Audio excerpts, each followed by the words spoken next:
বাসুদেবকে মারতে গেলাম তো কৃষ্ণ নামের বাধা আমার সামনে এসে গেল। এখন সত্য কি? কৃষ্ণ না বাসুদেব?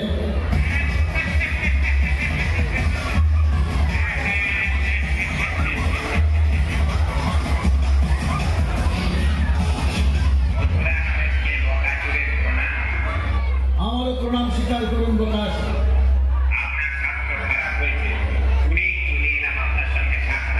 তোমাকে এখানে দেখে খুব প্রসন্ন হলাম প্রকাশ। তোমার দর্শন হওয়া মাত্র আমার মনে ছেয়ে থাকা নিরাশা দূরে চলে গেল।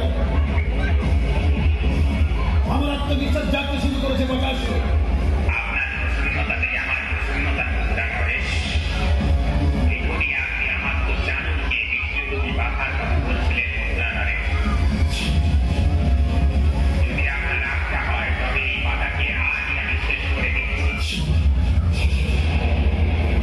একই কোনো জিজ্ঞাসার বিষয় হলো